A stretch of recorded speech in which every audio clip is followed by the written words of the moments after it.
L'eau était aussi sombre que la nuit elle-même. Je me tenais sur la rive du lac, sentant mon cœur battre dans ma poitrine. Il me semblait qu'il vibrait avec le sol. Quelque chose n'allait pas. Depuis le début, je le sentais, mais je n'arrivais pas à mettre le doigt dessus. Et soudain, lorsque je me suis approché de l'eau, je l'ai vue, une silhouette sombre qui me regardait depuis les profondeurs. Elle ne bougeait pas, mais ses yeux étaient vivants et observaient chacun de mes mouvements. J'ai alors compris que je n'étais pas seul. Ce jour, à première vue, était comme tous les autres. Je n'avais pas envie d'aventures ou d'épreuves. Je ne m'attendais même pas à des ennuis. C'est ainsi que je me suis retrouvé au bord du lac Ten, un endroit que je visitais souvent quand j'étais enfant, un endroit qui me semblait calme et paisible. Mais à chaque pas vers l'eau, à chaque regard sur sa surface sale, quelque chose en moi a commencé à changer. Ce paysage qui était si familier à mes yeux est soudain devenu différent. Le lac paraissait plus grand, plus sombre, et son eau semblait absorber la lumière au lieu de la refléter. Il n'y avait aucun reflet, aucun mouvement dans le brouillard qui recouvrait l'eau, comme si cet endroit avait été oublié et rejeté par le monde depuis longtemps. Moi, James, je ne suis pas venu ici pour profiter de la nature. Je suis venu ici parce que j'avais besoin de m'évader de moi-même. J'avais une année de travail difficile derrière moi, une relation brisée, et j'avais juste besoin d'être seul avec la nature. Je ne cherchais pas l'aventure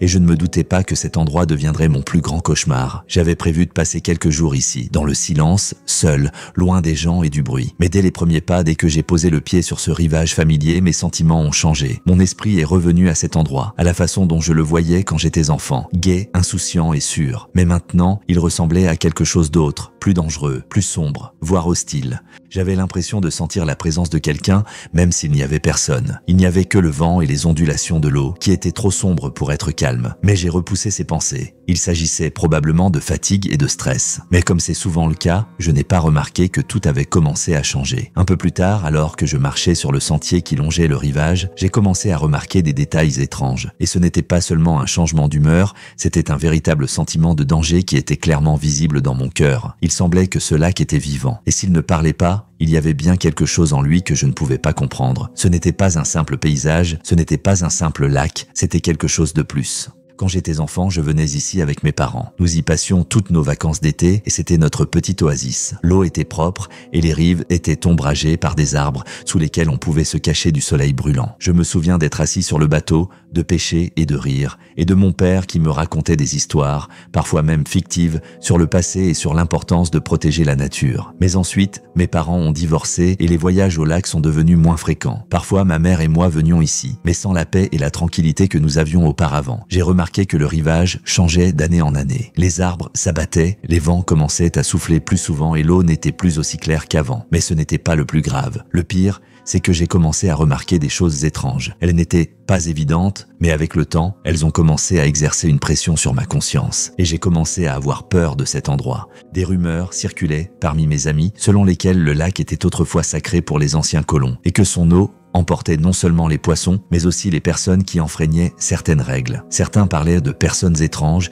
qui disparaissaient près de ces rives, de disparitions et de bruits effrayants la nuit. J'ai perçu toutes ces histoires comme un mythe, comme des échos de temps anciens, quand les gens croyaient encore à toutes sortes de magies inexpliquées. Peut-être étais-je naïve, peut-être même avais-je peur d'oublier ces histoires jusqu'à ce que je me retrouve à nouveau ici, où tout était devenu si réel. Cette soirée a commencé à changer tout ce que je savais sur ce lac. Au début, tout était normal. Je montais ma tente, allumais un feu et m'allongeais sous les étoiles, écoutant le bruit à peine audible de l'eau. De temps en temps, un souffle de vent pénétrait dans les arbres, mais ce son semblait apaisant. Peut-être tout cela n'était-il que le résultat de ma fatigue physique et émotionnelle. Mais parmi ces bruissements silencieux, j'ai soudain entendu quelque chose d'autre. Un léger tapotement rythmique. Je pensais qu'il s'agissait de rongeurs ou d'autres animaux qui couraient le long de la rive. Comme d'habitude, je ne faisais pas attention aux petites choses, mais le bruit ne s'est pas arrêté et il ne pouvait pas être causé par des animaux. Il était trop régulier, trop humain. Des pas? Non, car j'étais bien seul. Je me suis levé et j'ai marché vers l'eau, pensant que ce n'était peut-être que la lumière éblouissante de mon feu de camp. Mais en fait, j'ai senti qu'à chaque fois que je me rapprochais de l'eau, le tapotement devenait plus fort. Et ce n'est pas tout. L'eau a commencé à changer lentement de couleur. Au début, elle était presque opaque. Et maintenant, il semblait que des taches sombres commençaient à apparaître à la surface. Ce n'était pas un reflet de l'eau, c'était quelque chose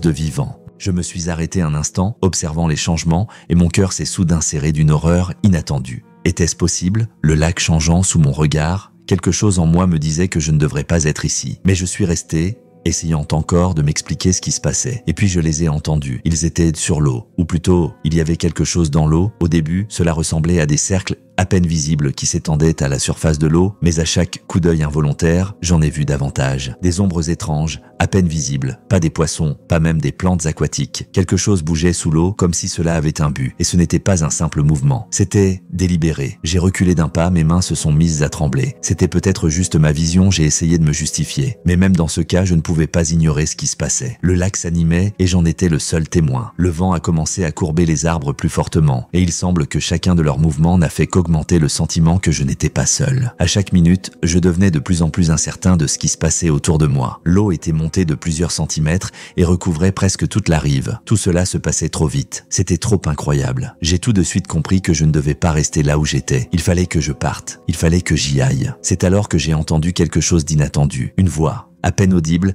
mais sans aucun doute humaine. Elle venait du centre même du lac. Au début, j'ai pensé que c'était juste le clapotis de l'eau ou le bruit des vagues. Mais en écoutant, je me suis rendu compte que c'était quelque chose de plus, quelque chose de vivant, quelque chose qui me parlait. La voix était lourde, déchirée et semblait venir du fond du lac. Il me semblait que quelqu'un ou quelque chose essayait de m'attirer dans l'abîme sombre afin que je devienne une partie de cette terrible profondeur. J'avais l'impression que mon corps était paralysé. Mon corps frissonnait de froid, de la prise de conscience que je n'étais pas seulement sur le rivage, mais que je faisais partie de quelque chose de terrible, quelque chose d'invisible, mais toujours présent. Alors que je me tenais là, regardant les cercles sombres sur l'eau s'agrandir et le son de la voix devenir plus sinueux et inquiétant, j'ai senti quelque chose de froid et de collant toucher ma jambe. Ce n'était pas la sensation habituelle de l'eau. J'ai reculé d'un bond et j'ai vu une autre tache sombre apparaître à la surface. Qu'est-ce que c'était? Je sentais la panique envahir mon esprit. Mon cœur battait si fort que je ne l'entendais que dans mes oreilles. Je devais agir, sinon je n'y arriverais pas. Le lac commençait à devenir quelque chose de vivant, quelque chose qui voulait m'emporter. Non, je ne peux pas rester ici. J'ai commencé à avancer sans me retourner. Tous ces bruits, ces ombres sur l'eau, c'était si réel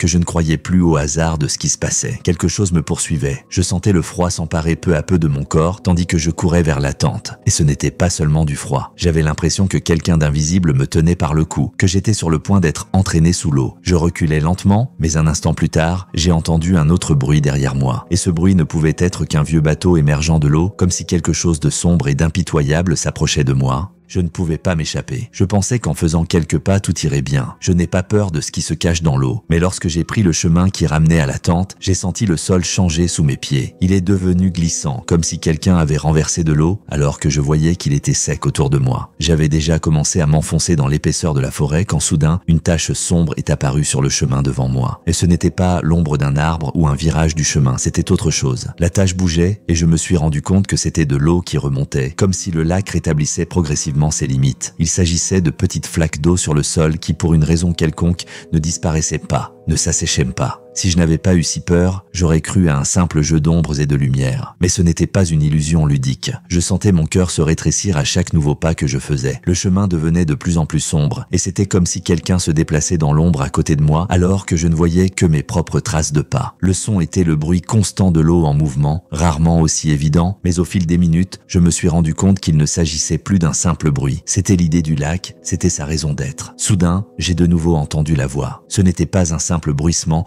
ou un craquement. C'était exactement ce que je craignais tant. La voix ne me parlait pas. Elle me disait de partir. C'était un ordre, pas un appel. Et elle ressemblait à un murmure familier auquel je n'avais pas prêté attention dans mon esprit depuis longtemps. Il était aspiré par cet espace noir devant moi et il me semblait que ces mots me rentraient directement dans la tête. Vous n'êtes pas seul ici, James. Ce n'était pas de la sympathie. Ce n'était pas un avertissement. C'était une pression. Et je sentais mes jambes se tendre comme si l'eau avait commencé à engloutir tout mon corps, me forçant à faire un pas en avant. Je suis devenu encore plus tendu lorsque j'ai vu des taches sombres commencer à apparaître dans la partie du sentier qui était sèche auparavant. J'ai essayé de m'arrêter, de faire demi-tour, mais l'eau avançait impitoyablement comme une catastrophe imprévisible. C'est alors que j'ai entendu quelque chose d'autre, un bruit léger mais très fort, comme si quelqu'un ou quelque chose rongeait ou coupait sous l'eau. J'ai vu l'une des taches sombres prendre soudain du volume et se répandre sur le chemin. C'était plus liquide, mais si clair que j'ai commencé à réaliser que ce n'était pas seulement de l'eau. C'était un liquide brumeux qui sortait de l'obscurité, et il y avait quelque chose dedans, quelque chose d'étrange, de noir qui disparaissait dans l'obscurité. Je ne pouvais plus rester immobile. J'ai couru, je courais sans me retourner, sentant mon souffle se transformer en un lourd courant d'air en rafale. Les forêts autour de moi n'étaient plus des forêts. C'étaient des murs qui se refermaient un sur moi, me poussant vers l'abîme noir du lac. J'entendais mes pas me rattraper rattraper mais je ne voyais personne derrière moi. Soudain, je me suis retrouvé face à la rivière. C'était la même falaise dont je m'approchais quand j'étais enfant. Je me suis souvenu que mes parents et moi regardions le lac s'enfoncer dans l'obscurité de la nuit et que nous restions là, à ressentir son immensité. Mais maintenant, je n'étais plus là. Je me trouvais au bord de la rivière où il n'y avait rien d'autre que le bruit froid et inquiétant de l'eau qui engloutit toute vie. Et soudain, comme des rayons de lumière sinistre, j'ai vu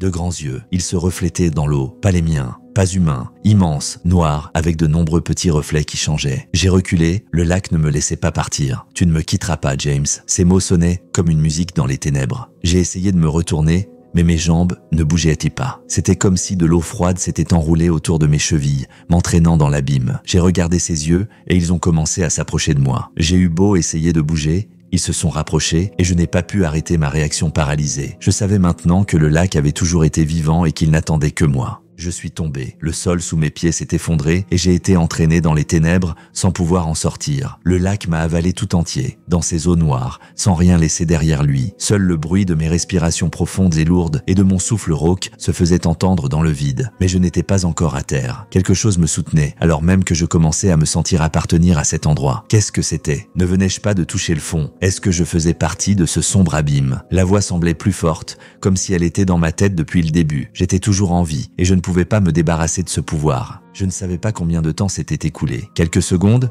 quelques heures, le lac m'engloutissait et je faisais partie de ces éléments sombres et froids. Je me sentais entraîné de plus en plus profondément dans l'eau noire, tandis que des doigts géants d'une force inconnue serraient mon corps, m'enveloppant de fils gluants et froids. Mes poumons se remplissaient d'eau. Je ne pouvais plus respirer. Et il semble qu'à ce moment-là, tout ce que je ressentais n'était que du vide. Mais j'étais encore en vie. Mon corps a ralenti et pendant un instant je l'ai vue. C'était elle, une silhouette émergeant des ténèbres du lac, immense, noire, presque informe. C'était comme si l'eau elle-même était devenue la matière à partir de laquelle elle avait été créée. Je pouvais voir son visage, si on peut l'appeler ainsi, un masque de rides interminables et des yeux vides et brumeux. Mon sang se glaça d'effroi lorsque je réalisais qu'il ne s'agissait pas d'une simple créature. C'était un lac, vivant et respirant, un lac qui ne voulait pas me laisser partir. J'en faisais partie et ce n'était pas un hasard. La silhouette s'approchait, son fond absorbait tout ce qui l'entourait et je sentais qu'elle m'entraînait plus profondément dans ses eaux. Il faisait incroyablement froid. La sensation de froid me transperçait de part en part, comme si j'étais gelé. Je ne pouvais pas bouger, je ne pouvais pas respirer. Je ne sentais que l'obscurité, le froid et une pression constante autour de mon corps. Et soudain,